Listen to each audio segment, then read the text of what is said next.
Hi everyone, I'm Airier, and today we're going to be doing more Puffin Forest. This is going to be 3 different shorts he did, and I'm actually kind of looking forward to it because the last time he did one, I kind of got stuck in the entire Critical Role thing, and now I'm desperately kind of wanting to react to it. I haven't put this video out yet, but I have a feeling I know what that video reaction is going to look like. It's going to be like, yes, do it. If I'm wrong, well, I don't know my audience at all. Usually it's like, wow, you want to do something niche that almost no one will watch, but you're going to enjoy all the same, and then you'll pay tons of money on it later? Yeah, you should do that. Yeah, that's how I got into TTS. I actually don't regret that, so that sounds like a good idea. Let's do that. Today, though, we're going to be looking at a few different videos, specifically, Puffin Forest, my favorite class to play in D&D. Why won't my character just die already? And, I just saw the third one. Nightmare Biochemist job interview. You know, there's not many times where the title itself is Nightmare Fuel, but Biochemist Nightmare job interview. It's biochemistry, which means chemistry, so terrifying there. Job interview, which is always stressful. And nightmare, which is basically what those other two already are. Put them all together and, I already feel sorry for Puffin Forest. Yeah. Poor bastard. So let's just jump right in. You guys know the drill. Link below, original videos. You've already hit it up? Good! Let's get started. Dungeons & Dragons Beyond released a set of statistics for 5th edition I do characters, not know what races, D&D and classes, Beyond is. ranking them from the most played to the least played. Ooh. So let's take a it's look and probably let's a see if stat my site. most played combo, Human Fighter, is on there. Yeah. Yep. Makes It's the sense. most played. What's the least common? Seriously, people? Look at you guys, running around with your stupid little swords on your back and That's blue his shirts. class, isn't it? Unlike you guys, I was doing it before it was cool. No, you weren't. I mean, it was cool when I was doing it, and That wasn't. then you guys started doing it, and now it's not anymore. You're one I'm of the only cool them. person here. What's funny is that I play fighters a lot, and I've had several characters I play as other classes revert back to being that class. Really? I made a 2nd level barbarian with 1 level fighter. I literally only use the 1st level fighter abilities. I never raged. Anyway, following up Human Fighter, you've got Elf Ranger, Elf Wizard, Human Wizard as the 2nd, 3rd, and 4th places for wizards. popularity. Thought they'd be Looking higher. at the bottom of the list, the least played classes are Bard, Sorcerer, and Druid. I'm And kind of the least surprised played Bard doesn't races get more. are Goliath, Aarakocra, and Aasimar. This is funny to me. We do have an Aasimar Druid in our game now, so that must mean that this list is off, and it should be updated because that's how statistics works, I think.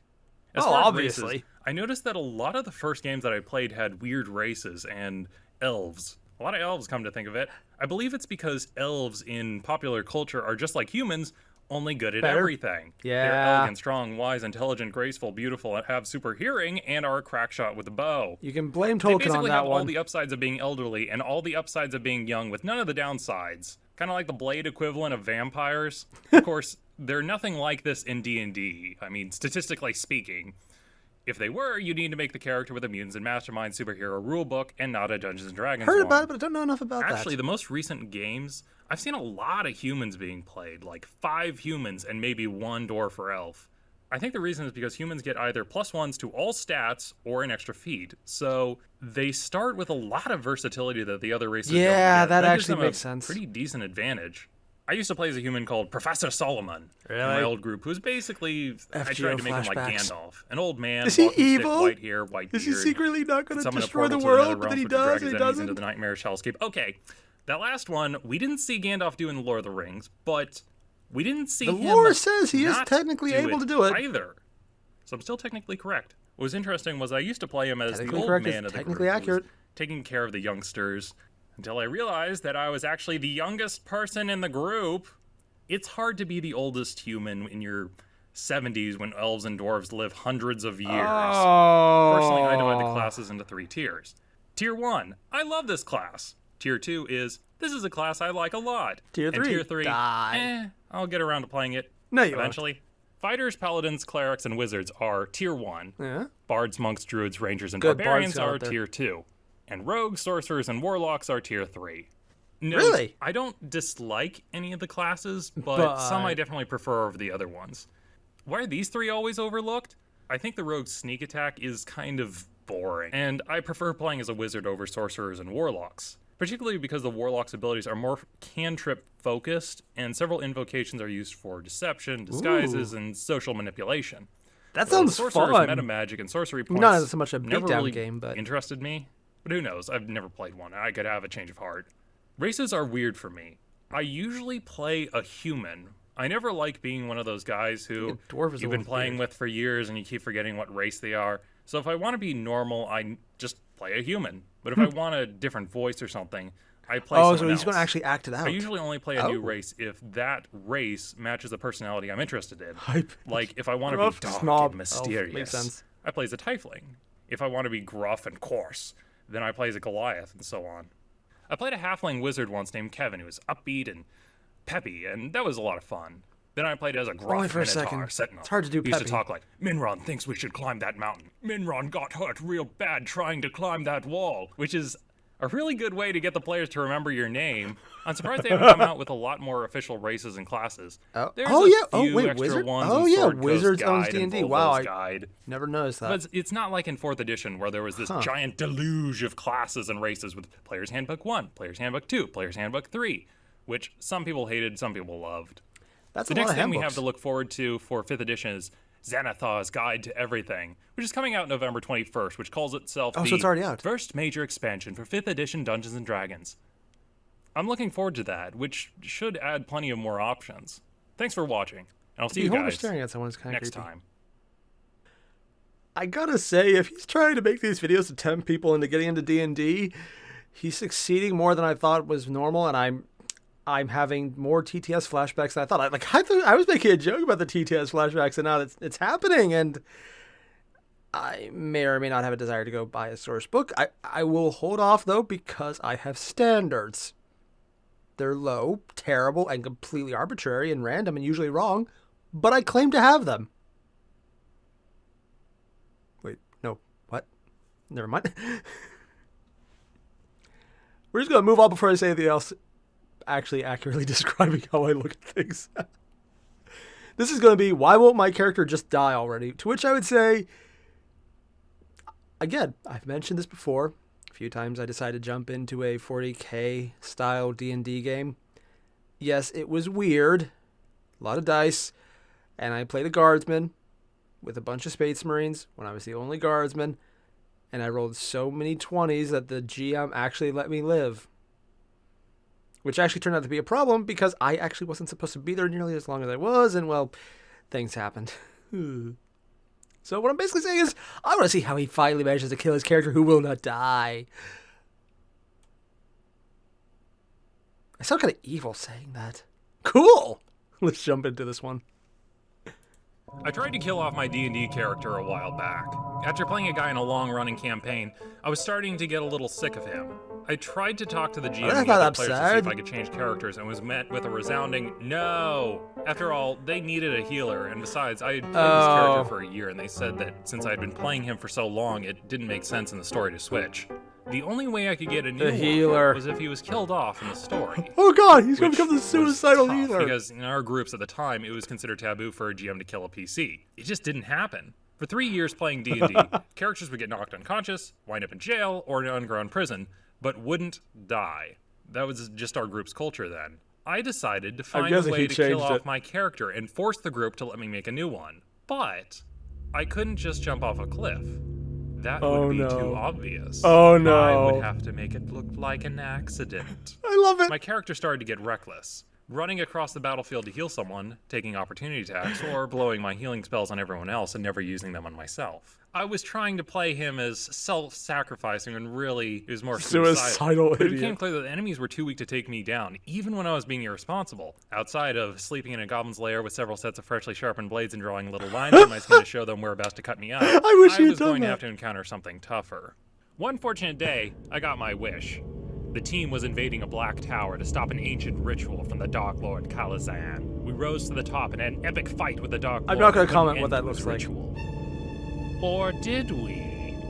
Because when we fell through the floor, the party ended up in the middle of a completely different ritual, led by the actual Kalazan. It turns out that while the Dark Lord was completing his evil summoning ritual, there was another unrelated evil summoning ritual that just happened to be going on one floor up from him on the same night. Really? Led by someone who looked just like the Dark Lord Calazan, but was a completely different person. Really? What a weird coincidence. Since we had blown all of our spells and wasted time trying to stop this other dark ritual, that gave the Dark Lord just enough time to complete his portal and bring forth a hulking monstrosity. I charged in to do battle with the beast. Why is it so cute? Took one look at the group, and in one hit went, "No, not Ben! Oh no, I don't think I'm gonna make it." He'll survive. We have medical kits, Ben. We can rescue you. Oh no, really? You don't have to. Please save him for the suffering. Medical kits are expensive. They're like, what, 10 copper pieces or something? I mean, I'm just not worth it. We still have time, damn it. Just hold on, for God's sakes. Blah. No, why? Even the background I was finally music. able to sign my character off, floating around in the afterlife with my good old pal Dad. Everything was great. They found a way to revive him, didn't they? Until someone came to fuck it up. I am the goddess, and I have heard your pleas. They did! Your friends, and I am here in your time of need to take back that hero and return him to the world of the living. Oh, God. Whoa, hey. I can't go back. I mean, isn't this like against the natural order of things and stuff? And besides, they don't really require my aid. I mean, Akmenos is getting pretty high level, and they probably don't need me. I'd just get in the way. Yoink! For your service in my name, your life will be restored. You really shouldn't have. So I was sent back to the world of the living. The GM recounted my epic tale. At first, when you went beneath the darkness, it seemed like all hope was lost. No. But after hearing the voices of your friends calling out to you in need, and learning that they needed your help, you decided to Just hearing him shout and no go in the back background to makes the it even world of better. the living, to the power of friendship and your love of life. And so that's how I almost managed to die. What's the moral of this story? I guess my last words on this is, don't try this at home, kids. I don't think I handled this situation very well. No. In retrospect. Even if I disagreed with him, if the DM didn't want me to change, I shouldn't have tried to force his hand by being suicidal. I still Although it was want funny to as play hell to with listen the to. group, and it's not my game. It's their game, and it's not my place to try and sabotage it. It's also Anyway, your game, but that's my yeah. story. Thanks for watching, and I'll see you guys next time. Okay, so in that last one, I personally always prefer the wackier interpretations of things that are more zany and more off the wall and more crazy. In other words, drop bears everywhere. It's like, you made a bad joke outside of the game. Drop bear on your character. What? Why are you going to do that on a character? Oh, don't worry, I'm going to do it in real life too.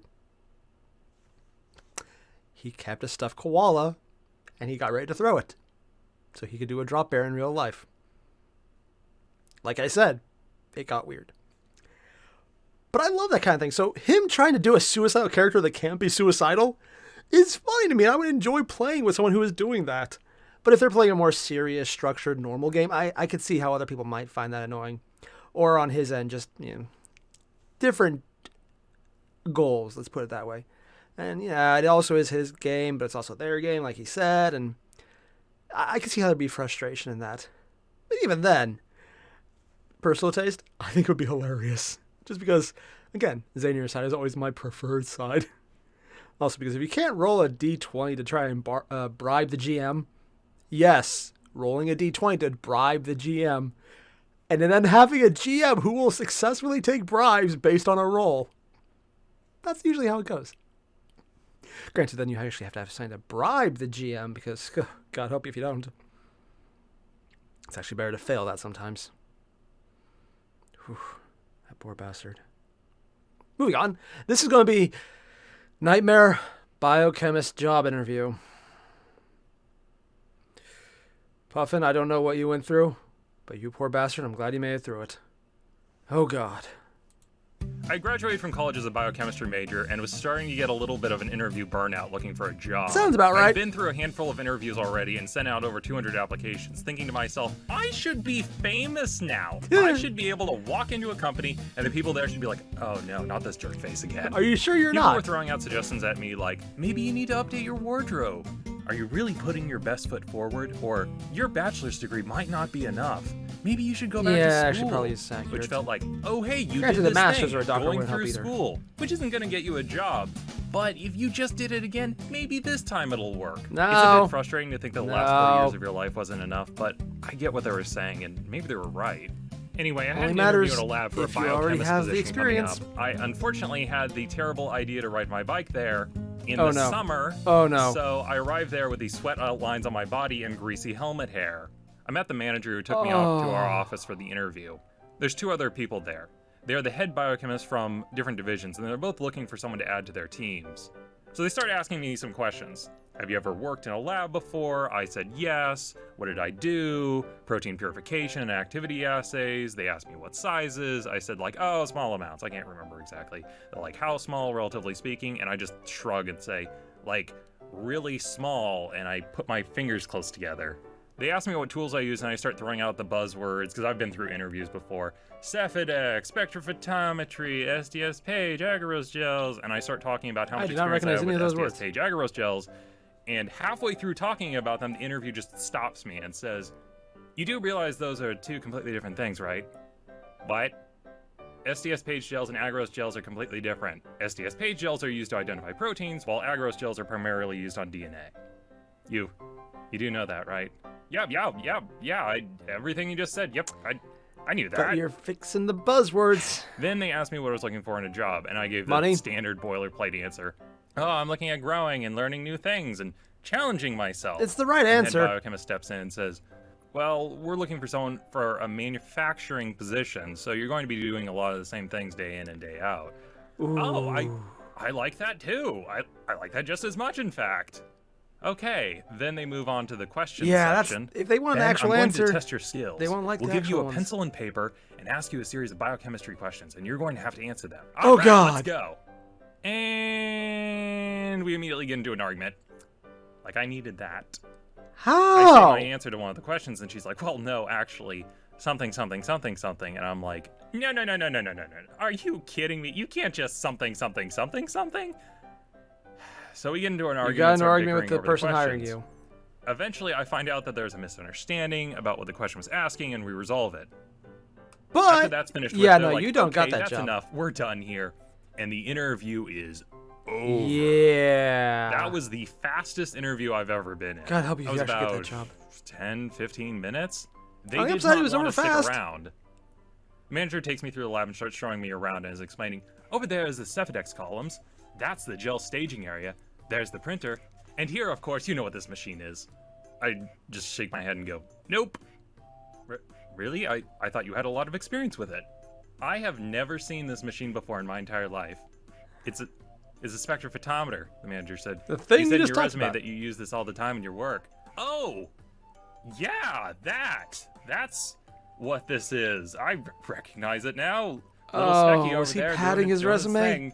That's what we used to call it, Little Specky. Ooh, he was She's like, padding. we're done here, and I was out of there. That was the fastest process I've been through, over in less than 20 minutes. I go home, and the second I get home, I start looking up like janitorial positions, cage cleaners, just like, okay. To be fair, those time sometimes to pay look well. for a job. A week later, I get this call. Hi, is this Mr. Benjamin? We're the company you just interviewed for. Seriously? We'd like to hire you. I'm like, really?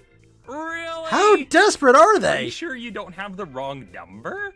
There's not a Benjamin out there who you were actually supposed to call? You sure? I'll wait. You could just look it up. I was actually kind of upset. Like, I am very clearly an incompetent person, and you people obviously aren't doing your job. What? Either that or the What job really. did Oh yeah, I the remember the other people video. do during the interview? Did someone roll around on the table and take a dump on themselves? Oh Or they're like, God. oh, thank God, this guy still has his pants on during the interview. We need to snag him up right away. Once I had been working there for a while, what I found out was that I had gotten hired because I said that I had experience working with small-scale batches of proteins, which they define as under 2 milligrams. So yeah, remember that one question I had? What size protein did I extract? And I put my fingers real close together. Yeah, that was the only question they cared about. Really? It turns out that they use these expensive small quantities of proteins that cost several $1,000s per milligram batch, and they were looking for someone who wouldn't screw it up. Oh. You won't screw it up, right, Ben? Ben? That's not pressure at all. And also having seen Yep. what might be the follow-up to this. It's weird to think back on because prior to that interview, I was actually worrying about my shoes and my shirt and how I looked and am I giving off the right impression. I was getting a little bit obsessive about it. But I think what I found out is that a lot of times companies are just like, we're looking for a person to do a thing. Are you a person who can do a thing? Then we'll take you. So I try not to take interviews personally anymore. About 2 years later, I went to another interview for a different company. Unfortunately, it did not go over as badly as this interview. Low bar. Worse! It What? was worse! I couldn't believe it! But, that's a story for another day. Oh! Thanks for watching, and I'll see you guys. Did you murder the person interviewing you? How could it get worse? I mean, literally, what did you do? You accidentally take a dump on them? No, you mentioned that already, so it'll probably be even worse than that. Oh, God. That was a nightmare situation, just like he said. It was truth in advertising there, but I'm actually feeling a little bit of pain and terror thinking about what could possibly make it worse. I mean, sure, I've had some absolutely terrible interviews myself, but usually, yeah, I didn't care because I did not want those jobs. You ever get a job where it's like, you know what? I've been here long enough to realize that I applied because I had no idea what I was doing here, and then I got here, it's like, oh God, if I work here, I will get murdered. It was one of those places. Yeah. I'm not saying that it was too dangerous for people to risk tagging the building. I'm just saying no one who could actually understand how to use a spray paint can would risk it. Not because it was clean, but because it was bad to associate with that and themselves. It's like, okay, ooh, no, I'll tag someone else. Yeah. Frank was here. Yeah, that's definitely what I'm going to do. Yeah, Frank, not me. No, I would never come here willingly. Ooh. Yeah. I lived south of Detroit for a while. Basically, though, I kind of hope he did a video on what the worst interview was because I want to know. It's kind of like a Schadenfreude thing, just enjoying the suffering of others. It's like, my suffering wasn't that bad, even though it's equal to what you said. I'm going to ignore that fact, though. I love Puffin Forest stuff. It's just good, relatable, funny, and the animations are always just great to go along with it. So, yeah, if you guys haven't done it already, link below to the original video. Make sure to hit up if you haven't. Fix that! And I'll see you guys in the next one. Adios. Thank you.